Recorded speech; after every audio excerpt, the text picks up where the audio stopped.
Welcome to the Doug Show. Thank you. It's good to be here.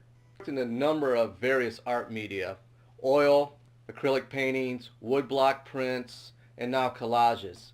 And did I miss anything? I think you got it all covered. Well, you've had experience in both fine arts and commercial art. Can you elaborate a little bit about what the difference is as far as what your vision is on that? Well, commercial art has a job to do. It serves a function. It's called functional art. Fine art stands on its own. Currently, collages are your main focus, and I'd like to discuss that in more detail, but I'd like to talk about your earlier work with oils, woodblock prints, and acrylic painting.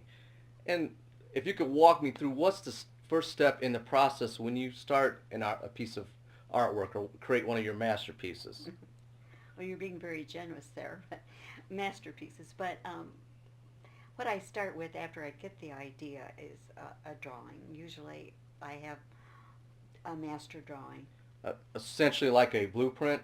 Exactly. That's where all the thinking is done, is working out the details, where I'm going to be going with this piece. I've noticed, and from looking at your work, you've done a lot of paintings and prints, landscape views, portraits of people in general. What is your body of work? Where do you draw your subject matter from? Well, from my community, from life around me. I'm very involved with the community. I think that that's important for an artist to be involved. You get your vision. Where you get your vision, yes. Let's talk about woodblock printing. Can you explain a little bit about briefly what's entailed in a woodblock print? Block print or block printing is dealing in multiples. Unlike an oil, which is one of a kind, you have more. You have an addition with the block print. You have, so let's say you're going to produce 20 of them. They're all going to be alike. You start out with your idea, your master drawing. You apply that to a block, a piece of wood.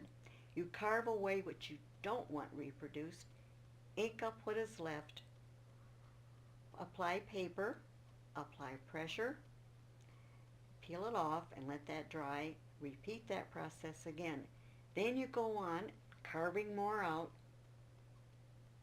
inking up, printing, peeling off the paper, and then letting it dry until you have the finished piece. My favorite are 2 or 3 color block prints. You've mentioned a couple of times, and that's when you were going over that, the fact that you've got a limited number in the prints. Yes. So essentially, you'll print a work, and then you'll destroy the block. Is that correct? That's correct. Does that give it more value then? Is it a limited edition? Absolutely does it more valuable. And because it's multiples, they're less expensive than an oil. And that was what started me in the first place, is people wanted an original work. They could not afford an oil or an acrylic painting. And I started in doing block prints, and I could bring the price down. I like that. And that's a good element for artists, just to be able to market to their potential buyers. You have a product that's your niche that can be more cost efficient to that. Well, I think that's important. I really do. Let's talk a little bit about collages, the elements when you create a collage. If you could walk us through briefly the process.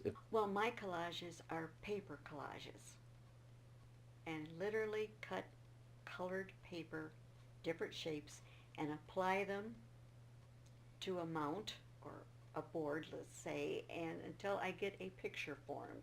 That's the best way that I can explain it. One of the things I like about doing collages is there's so much involved in the finish to get to the finished product. First I have a master drawing that I work with. Then I get to take special papers, and I like to use mulberry paper. It's a Japanese paper, beautiful paper to work with because I dye it. I paint on it, I crumple it, I do all kinds of, tear it, and do all kinds of crazy things to it. I take these colored papers and I just keep adding them and cutting through them and adding some more until I get the work to look the way I want it to. And I've noticed too, with a collage, obviously you've got the colored paper, you've got the texture, so you're doing a little bit more than with what a painting would entail on a flat canvas piece of paper. You're actually adding paper in different textures. I've noticed some of your work has had a lot of themes to it with the collages. You've got a play on words. That's right. I started with popular sayings or idioms, illustrating those. And I did quite a few of those, and I thought, well, I'd like to try a different theme as well. And so I started listening to some music, and I love rock and roll, and so I started doing a series of rock and roll. And that's where your rock and roll series started.